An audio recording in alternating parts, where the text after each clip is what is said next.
الحمد لله وكفى وسلام على عباده الذين اصطفى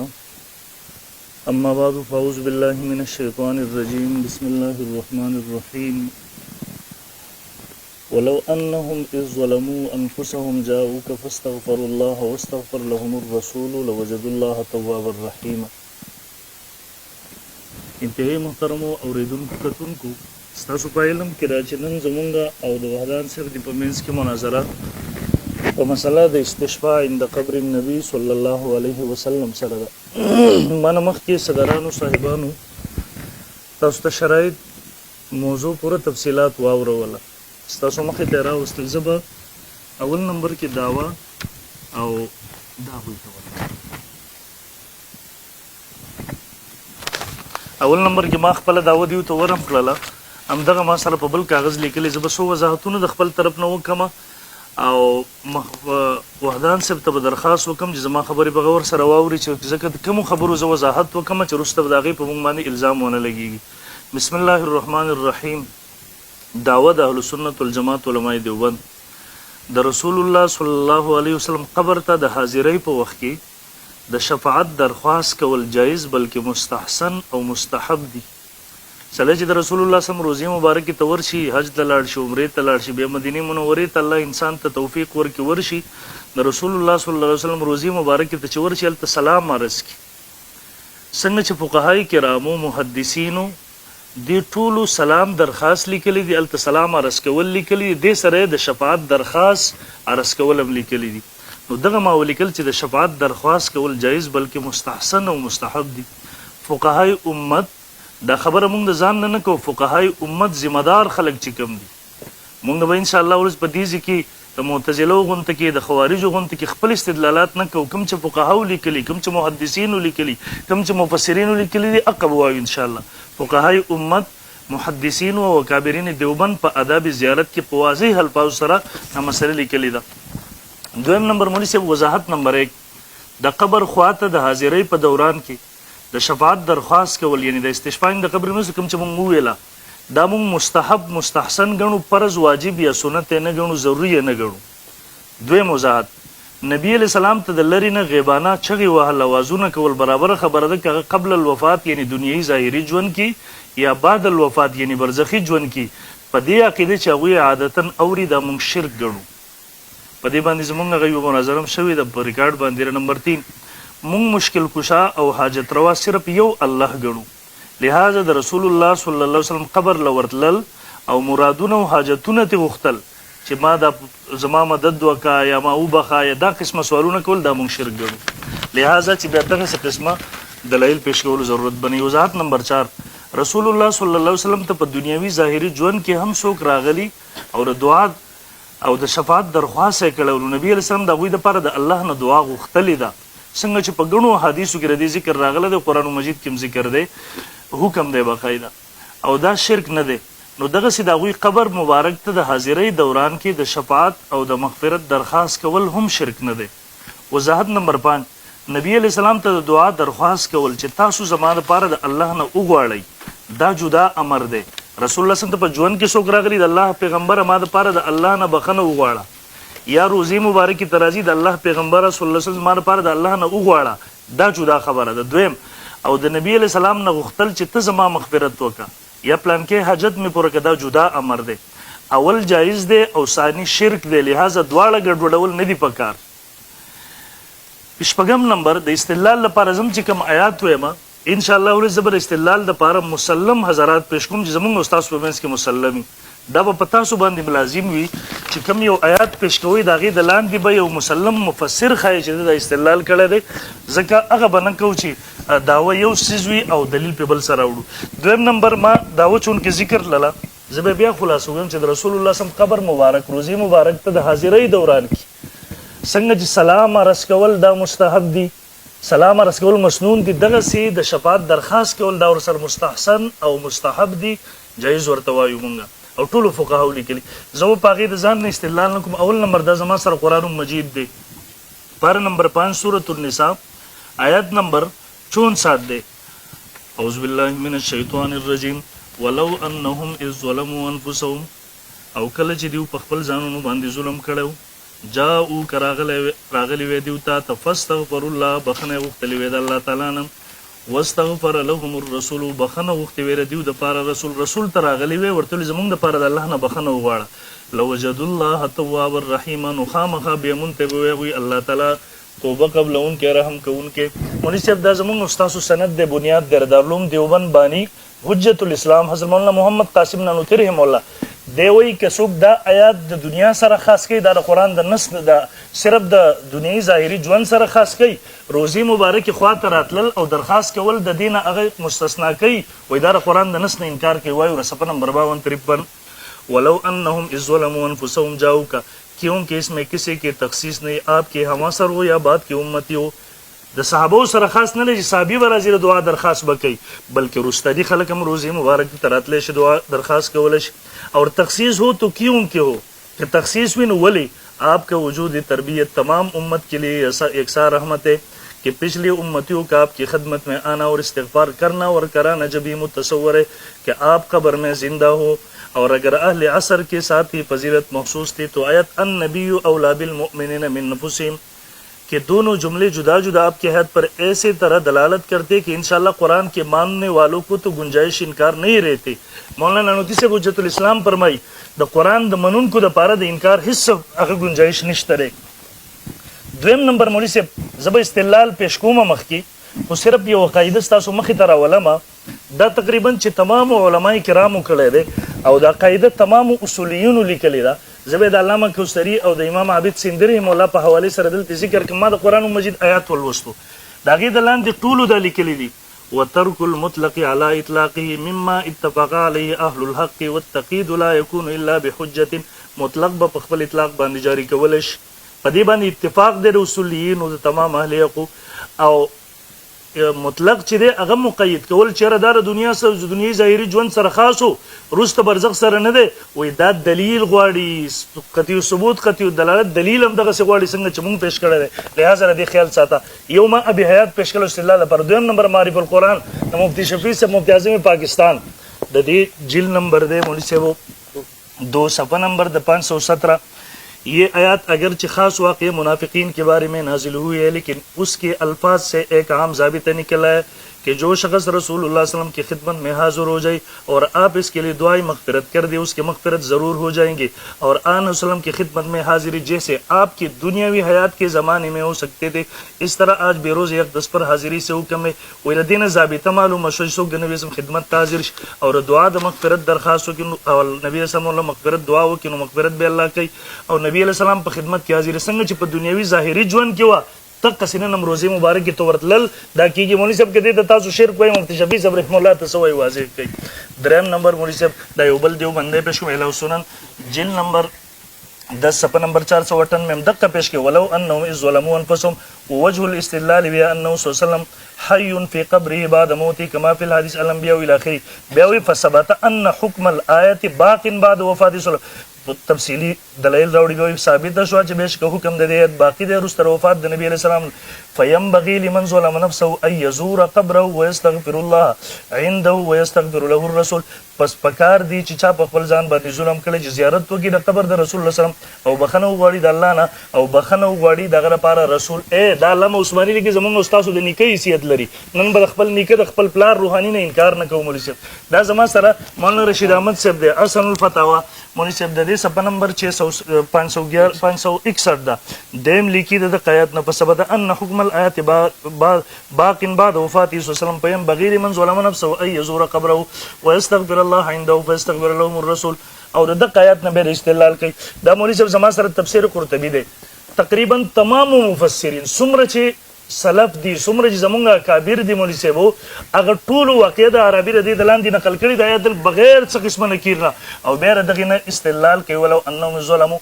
پاغي باندې روایت راوړي دا تفسیر قرطبی دی د دې جلد نمبر 6 دی مولوی صاحب صفحه 4 نمبر 439 دیم دغه نه استدلال کوي دغه رنګ مولوی صاحب تفسیر د بحر المحیط جلد 3 صفحه 296 میں استدلال کوي شعب الایمان کې مدقه آیات راوړي امام بیهقی مشهور محدث صفحه نمبر 1517 په دغه کې استدلال کوي هم دغه رنګ مولوی صاحب شفاء السقام امام مالک رحم الله نے استدلال نقل کوي صفحه نمبر 214 امام مالک رحم الله د آیات نقل کور دین استدلال مولوی صاحب دا زما سره وفاء الوفا جلد 4 صفحه نمبر 215 ام د دقه آیات نه د هغه زمانی محدث دغه زمانی مفسر ورنه استدلال کوي ام دغه رنګي ونصلي ونسلم على رسوله الكريم اما بعد فاعوذ بالله من الشيطان الرجيم بسم الله الرحمن الرحيم. مفتی صاحب ته خو زه اولنۍ خبره دا کوم چې تاسو چې کومه دعوه پیش کړه په دعوه کې مدارک د موضوع دپاره د محمول د ثبوت په ځای باندې تاسو ولا حکم ثابت کړه. حالانکې دا ستاسو دا کتاب دی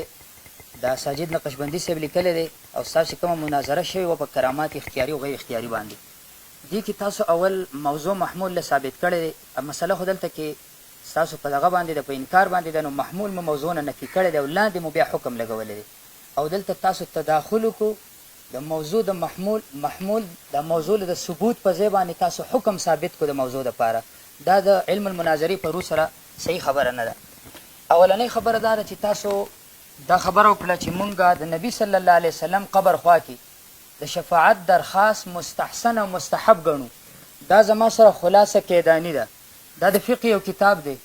دې کې په صفحه نمبر 4 کې دی لیکلي والمستحب مستحب دې ته ویل کېږي ما فعله النبي صلی الله علیه وسلم مرة وترکه اخرى وما احبه السلف.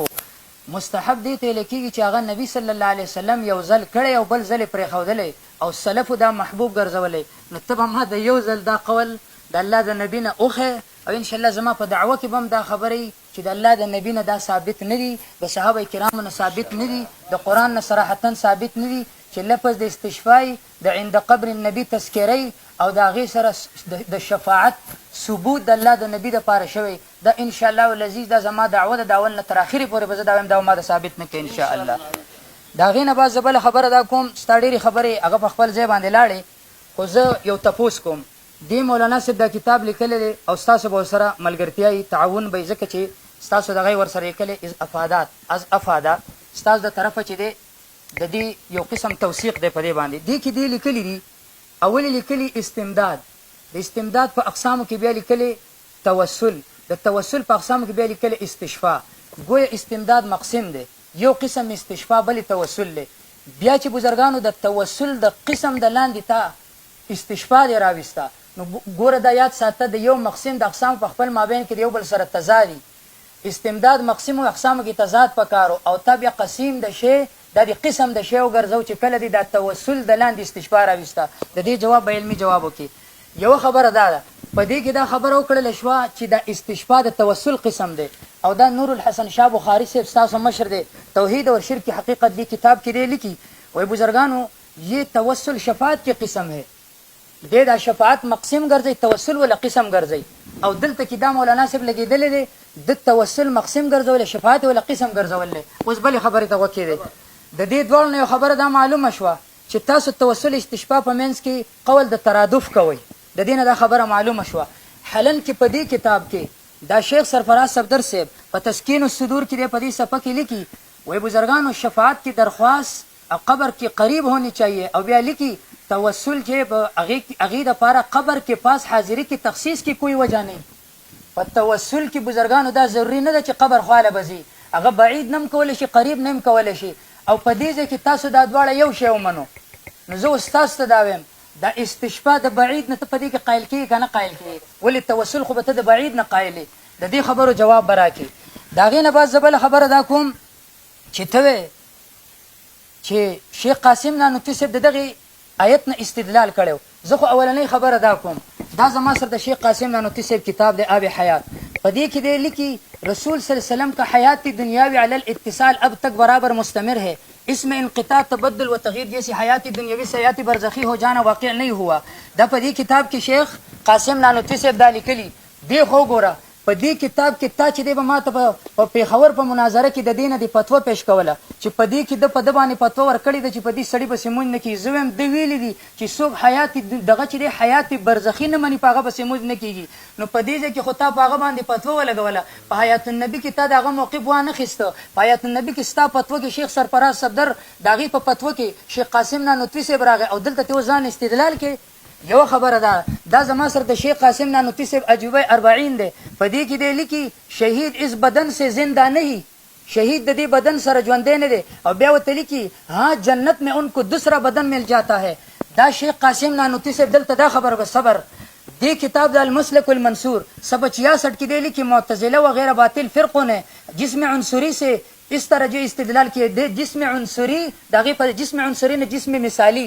دی ولګیدو وای د معتزله موقف دا دی چې هغه جسم مثالی مني نو ګویا چې ستا شیخ سرفراز صفدر په شیخ قاسم نانوتی سے باندې فتوا ولګوله چې دی په دې مقام کې معتزلی دی او په دې کتاب کې دا تحقیق المتین د استاد مولانا محمد امین صاحب دی په دې کې دی لیکي وای بزرگانو یہ عقیدہ ان منکرین حیات معتزله کا واضح طور پر قرآن و حدیث کے خلاف ہے د شهید جسم ته میت ویل او شهید چې دغه د لپاره جسم مثالی منل دا د معتزله موقف دی نو زم په دې ځای کې تاسو لګیدلی استاد شیخ سرفراز صفدر صاحب هم او استاد تحقیق المتین والا هم د سکړی دي شیخ قاسم نانوتی صاحب ته معتزلی ویل دي د قرآن نه ورته منکر ویل دي نو که په یو ځای کې تر استدلال کې بل ځای نه مني نو دا کومه فلسفه ده دا کومه فلسفه ده دا غینه باز دا خبره کوم زما د جانبه جواب دعوه واخله زه جواب دعوه کوم په قضیه حمله کې د صالبي سره او بیا په تسریع د کیفیت النسبت کې زه مراد مطلقه اخلم مطلقه عامه اخلم په مقابله د سکی د دایمي کې چې کله تاسو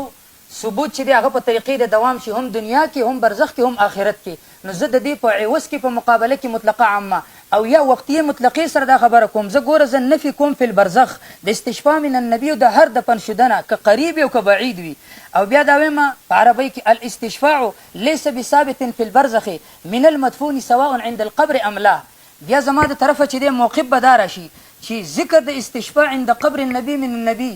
صلی الله علیه وسلم دا ثابت نه دی نه د قرآن نه نه د حدیث نه نه د صحابه کرامو د اقوال نه او نه د امام ابو حنیفه رحمه الله نه او دا د استدلال د پاره سلور مضبوط طرق دی د دین ان شاء الله ما ته ثابت کا په هغه ټیم به در سره منلې او ان شاء الله العزیز زما دا یقین او اعتماد د چې دا براته ثابت نه کی دا بیات ساتي او زما د جانب حکم وره یو حکم منطقي دی حکم منطقي څه ته ویل کی اسناد امر الى امر اخر ایجابا او سلبا زه په دې ځای کې استشفاء چې دی دا د نبی نه فی البرزخ نفي کوم نو زه د حکم سلبي قائل یم بیا که چېرته حکم اصولي وي خطاب الله تعالی المتعلق بافعال المکلفین مکلفین بالاقتضاء والتخیر په دغه ځای کې داسې خطاب د الله د جانبه صراحتا نشته البته تضمنا اشارتا زه به ثابتوم ان شاء الله او هر چې د فقهاو په عبارت سره دی کې زه داسې وایم باقوال الفقهاء والعلماء من السلف والماخوذ من العرب من العلماء العرب والديوبند هغه داسې چې الاستشفاء والسؤال من المدفون شرک دا الفاظ سری دا به ان شاء الله زبر د علماو نه ثابت کم دا غینه باز دا خبره کوم چې تا چې کوم آیت کریمه وی ولو انهم اذ ظلموا انفسهم جاءوك فاستغفروا الله باغی باندې چې تا د شیخ قاسم نانوتی صاحب قول پیش کو ما شیخ قاسم نانوتی صاحب ته په جسم مثالی کې معتزلی ویل دي تا ورته چې دی هغه شهید د پاره چې کله هغه د جسم د میت قول وکړو تا ورته معتزلی د قران د منکر وي او عذاب قبر مناظره کې تا ویلیو جسم مثالی منل دا د معتزله قول دی دا د منکرین حدیث قول دی دا د قادیانیانو قول دی نو تاج شیخ قاسم صاحب ته داسې القابات ورکړه وست څنګه استدلال نسی او پادش مفتی شفیع رحم الله هغه د دې آیت د لاندې لیکلي ثم یمیتکم ثم یحییکم د دین هغه مراد د دنیا ژوند او د قیامت ژوند اخیسته دی او په دغه ځای کې ستاسو قول دار چې څوک د دنیا ژوند دینه مراد اخلي او دارنګه د آخرت ژوند مراد اخلي او د برزخ ژوند مراد نه اخلي د عذاب قبر نه منکر دی نو مفتی شفیع رحم الله ستا په نسبت د عذاب قبر نه منکر دی او دغه شان د نور علما دي پیش کړ دغه په عوض کې به تزن نور حواله جات خیم خو زه دا ویم د قران حدیث د صحابه او د امام ابو حنیفه رحم الله نه دا مثلا نه ده ثابته او ان شاء الله زه به ثابت کوم چې علما دې ته شرک ویل دي ولو انهم ظلموا د آیت چې دی وي د آیت باره کې زما خبره واخله ولو انهم ظلموا ته د آیت عام دی زم بالفرض کدا آیت عام شي دا مقدم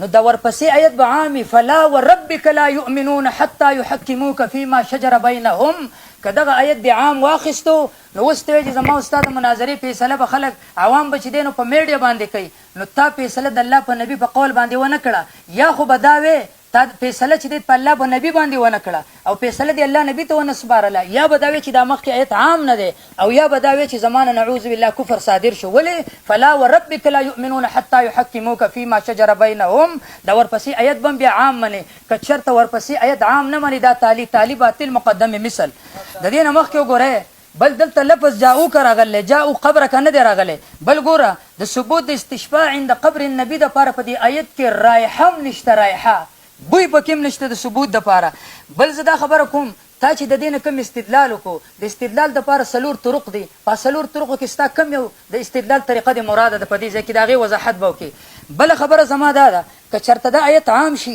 دا مقدم شو د سورې حجرات هغه آیتونه به هم عام شي چې ان الذین ینادونک من وراء الحجرات اکثرهم لا یعقلون کم خلک چې ای نبی ګوره د نبی صلی الله علیه وسلم قبر مبارک د بیبي عایشې هغه کمره ده الحمد لله وکفا وسلام علی عباده الذین اصطفى اما بعد د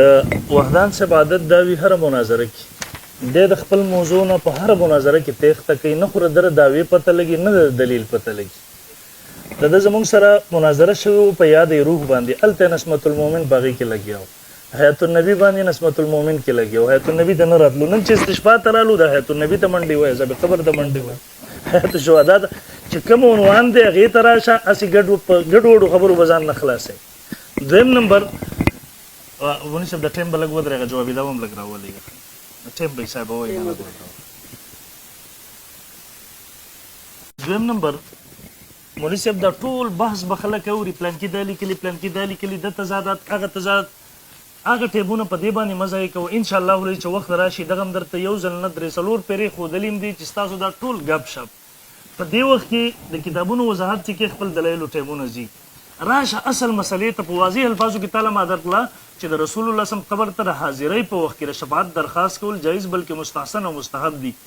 فقهای امت اکابرین امت علماء دیوبند ټولو په خپلو کتابونو لیکلي ده په دې کې په کوم ټکي ته نه پوهېږي ووایي زه درته وضاحت وکړم د جواب دا ورکړل چې شفاء من النبي عند قبر النبي ثابت نه ده د قرآن او حدیث د فقهای کرام حکم دې ته علماو شرک ویلی دی ګوره ما د استحباب حکم ولګو در شرک پکار دا چې اوس یو قطعي ثبوت قطعي دلالت دلیل راوړي چې د نبي سم قبر ته ورتلل د لرې نه خبره نه ما مخکې واضح کړله تنقیحات او دعوه مې منقحه کړله چې لرې نږدې خبره زما اوس ته نه ده عند القبر بلکې موضوع دریم نمبر شرط لیکلی شو چې د موضوع نه به خروج شکست ګڼلی شي نو هغې له به راځو زه به ستا دلایل وزګوره به مولوي صاحب یو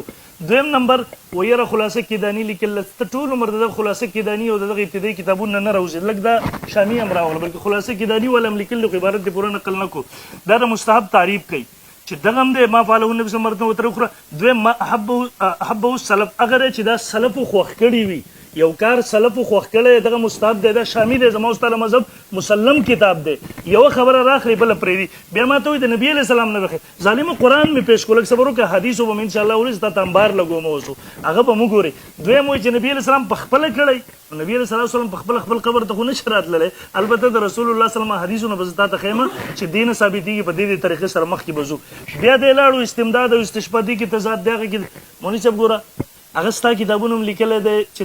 ترادف دی که تضاد دی خو هغې ته نه ځو هلته هغه الفاظو کې نه خلو اصل راځو زما ستا باس نه په استمداد کې دی زما ستا باس نه د توسل کې دی زما ستا باس په هغې خاص صورت کې دی چې هغه استشفاء د قبر نبي صلی الله علیه وسلم دی لہذا اقه صورت راواخله په هغې کې باس کوو د بیا ډېر ښه جواب وکړو وایي نانوتي صاحب رحم الله اصل موضوع نه یې تېښته وکړله وایي تا ورته هغه ځای کې کافر ویل هغه ځای کې نعوذ بالله نعوذ بالله تا ورته په خپلو کتابونو کې قادیانیانو سره تشبیه ورکړې نه دی حق جلد 175 زه پیش کولی هم شم خو وخت په هغې باندې نه ځای کوم دې په ضولیاتو پسې مین خلا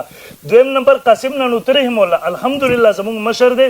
تر هغه عبارتونه چې د موضوع سره تعلق نه سي د دې ځای کې مه راچوه چې کم په استشفاء په عنوان تا ته د قاسم نانوتي عبارت معلومي میدان ته راوړه چې په هغې باندې بحث وکړو اخوا دې خوا مزه بیا د دې نه پس دی رالی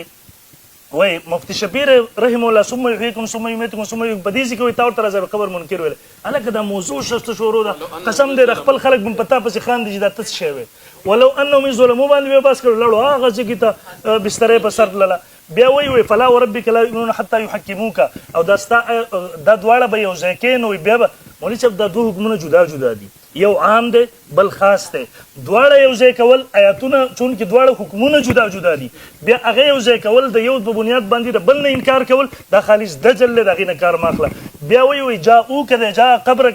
جاؤ قبرک نه دی ای مولوي صاحب دا رسول الله صم په خپل قبر مبارک کې نه دی پروت تا خو بیا د حیات النبي هغه مناظرې له راغلې چې په روزه مبارکه کې چې کوم جسد مبارک دفن دی دغې ته نبي نه وی بیا د هغې نه انکار کوې که څنګه تیر کې هم چې کتابونه پیش کړي بهرحال مولوي صاحب په بوسو کې اوبه بوتلې دغه به خلک وایي په دوو کتابونو راغی درېیم ما یې له سنن پیش کړو هغې هضم کو اصل الفتاوا مې پیش کړه تفسیر قرطبي بحر محیط شعب الایمان شفاء السقام کې امام مالک رحمه الله دا ما پیش کوو چې امام مالک رحمه الله شفاء السقام د دې صفحه نمبر 200 چې دغه آیات نقل کړي دغه د لاندې استدلال کې ولو انهم ظلموا انفسهم امام مالک رحمه الله فرمایي د دې نبی اسلام قبر مبارک تراتل شفاعت درخواست کول مراد دي دا مولوی صاحب زما سره لسم نمبر نشر الطيب زمونږ استاد سره ټول روحاني نکاح دا په خپل کتاب مشرک خو ورته نه وای کله د دې صفحه نمبر 242 43 دا دغه سی واضح عبارت پیش کوم چې غب سب نه لګوا د سلی کی هغه عبارت نقل کی پوره تفصیلی روایت درسته به پیش کوم ولو انهم ظلموا انفسهم جاؤ کہ بستغفر الله الى اخری بیا وای اور اس میں آپ کے پاس اپنی گناہوں سے استغفار کرتا ہوں اور اپنے رب کے حضور میں آپ کے وسیلے سے شفاعت چاہتا ہوں آیا ہوں پھر 2 شعر پڑھے اور ان میں محمد بن عرب کی وفات 228 ہجری میں ہوئے او دا زمانہ چرے د خیر القرون دا اور خیر القرون کا زمانہ تھا اور کسی سے اس وقت نکیر منقول نہیں پس حجت ہو گیا ما مستحب لیکلی د شامینه می درته پیش کړه خلاصه کې دانی نه روزه هغه مخکې عبارت دی پرې خو نیمه نیمه خوري خیر الفتاوی دا د چا څنګه چې تاسو سره د وفاق المدارس در سره د خیر الفتاوی چې لیک صفحه نمبر 157 کې دیم لیکي نبی علیہ الصلوۃ والسلام قبر خوا ته راتلل دغه آیات ته استدلال کوي مولوی صاحب دغه رنګ فضائل حج تبلیغی جماعت والا دا خلک بوازی الفاظ سره واوره دہلی کی صفحہ نمبر 136 دق آیات نقل کی سلام کے بعد اللہ جل شانہ سے حضور وسلم کے وسیلے سے دعا کرے اور حضور علیہ السلام سے شفاعت کی درخواست کرے جمہور علماء اس کی جواز کے قائل ہے اور بیا ام دق آیات نقل کی ولو انهم ظلموا انفسهم جاءوا فاستغفروا الله واستغفر لهم الرسول دق آیات نا شیخ الحدیث ابراہیم اللہ استدلال کی هو هغه مشرک نعوذ بالله نه پویدلو تاسو نو نوې نوې طریقې زده کوي دغه رنګ مغنی ابن قدامه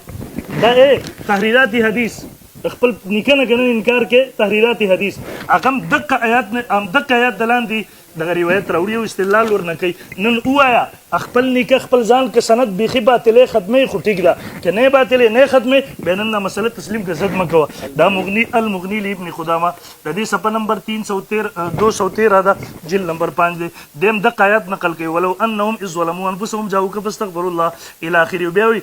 هغه کسر هغه نبی اسم قبر ته خیر القرون کې ورته وقت جئتک مستغفرا لذنبي مستشفعا بك الى ربي شفاعت درخواست د رسول الله د قبر په خوا کې وکړو دا مولوی صاحب زما سره 14 نمبر محق التقول د دې مولوی صاحب علامه سیندی رحم الله په صفحه 124 باندې دقه آیات راوړي وګ شورته ولو انهم اذ ظلموا انفسهم جاءوا واستغفروا الله بیا وی بل فقهاء المذاهب حتى الحنابلة على شمول الآية لما بعد الموت والأنبياء مخکې قاعده ذکر لله تواب الرحیم بما قبل الموت تخصیص بدون حجت عن هوا دوی څوک چې دنیا سره دې تخصیص کوي د خپل خواهشاتو نه کوي د شریعت د قاعده لاندې نه کوي به قاعده نقل کوي وترك المطلق على اطلاق مما اتفق عليه اهل الحق والتقييد لا يكون الا واذا دې په عموم باندې اهل حق متفق دي وحدان سبو او بیا ولا حجت هونه تقول څوک چې را مقید کوي د دنیا ظاهري ژوند سره په دې باندې هیڅ دلیل نشته بل فقهاء المذاهب حتى الحنابلة بلکې فقهاء تمام مذاهب حتى حنابلة على شمول الآيات الوفات هغوی دا آیات عام ګڼل ولي والانبیاء واحيان في قبورهم يصلون دا والا مولوی صاحب زما سره تفسیر النسبی د دې جلد نمبر دی مولوی صاحب ایکو صفحه نمبر 367 دا دیم وی ولو انهم ظلموا انفسهم دې دلاندې وی هغه تعبیر هغه او ویل خبر خواته وقت ظلمت نفسي وجئتك استغفر الله من ذنبي فاستغفر لي من ربي فنودي من قبري قد غفر لك اواز ورته راغی الله رب ذل جلال تا بخنه وکړه دا قرآن مجید آیات دا غي دلاندې ما ته کم از کم 14 مفسرین پیش کړل اکابرین دیوبند من پیش کړل دا غي د مخکې د څه څوک مې نه پیش کړل چې صرف زمونږ یو تاسو یې دمنئ تا زما چیلنج دی دی آیات دلاندې یو دغه مفسر پیش کړي چې مسلمي اسی کو توبه نه رالي چې هغه د لیکلي وي چې د رسول الله صلی قبر مبارک تر اتل شفاعت درخواست کول چې ته زمانه لپاره د الله نه شفاعت وغواړه دا شرک د چیلنج د زما تر مسلمان زراوت کې وغواړي دویم نمبر زر اعظم احادیث تو وحدان سے ویلو ول احادیث پیش کړه زما سره ابو داود شریف جلد نمبر 1 دے صفحہ 286 دا نبی علیہ الصلوۃ والسلام فرمائی ان ابی ہریرہ ان رسول اللہ صلی اللہ علیہ وسلم قال ما من احد يسلم علی الا رد الله علیه روح حتى ارد علیہ السلام زما قبر مبارک تسو راشي سلام مگزور ته سلام جواب ورکو دا ول استاذ ور پنځپیرانو مسلک الله کبر استاذ مشر اغلی کی شیخ طیب صاحب پر اس طرح قبرستان میں جا کر سلام کرنا در اصل دعائی مغفرت ہے کیونکہ وہ سلام نہیں بلکہ یہ سلام صرف دعا ہے ګوره هغه سلام تری دعا ویلا السلام علیکم دا سپورت ہوا ہے دا هغه طرف نه ورته وعلیکم السلام رسول الله صلی الله علیه وسلم په صحیح مرفوع حدیث کې صفحه نمبر 37 ټیم ودرو چې دی خبرې کوي ښا دا هغه طرف نه ورته جواب هم ملاو شو ګوره د دعا درخواست هم وشو د دعا جواب هم ملاو شو دا د قبر د مرفوع حدیث نه او دا زما سر نشر الطیب صفحه نمبر 200 دا پرې تلخ هغه نشر الطیب صفحه نمبر 200 کې علامه عثماني صاحب رحم الله مولانا شفاعي تنویر رحم الله دغه نقل کوي صفحه نمبر 200 دی کې راوړو خو مولوی صاحب دغه روایت ز په ګڼو سره خو دې سم خو دلته هغه پر एकदम صرف تنویر بابا اوره دغه حدیث نه استدلال کې په استشفاء باندې وایو را دے वही तलखीस मजमूई रिवायत से अलावा फजीलत हयात व इकरामी मलाइके के बरज़ख में आप वसल्लम की ये मशागिल साबित होती है आमाल उम्मत का मुलाहजा फरमाना नमाज पढ़ना गज़ा मुनासिब इस आलम के नोश फरमाना सलाम का सुनना नज़दीक से खुद और दूर से बजरिए मलाइके सलाम का जवाब देना ये तो दाइमन साबित है और ब्या वही अगाशार नकल की मैं कसम कहता हूँ कि आपके पास मज़ार शरीफ पर कोई शकिस्त हाल दुआ के लिए अर्ज़ करने को नहीं पहुँचता मगर इसकी शकिस्तगी की इस्लाह हो गई इस तरह से कि हयात बरज़खिया की सब आपने सुनकर दुआ पर मैं और कामयाब हो गया नबी सल्लल्लाहु दुआ वकला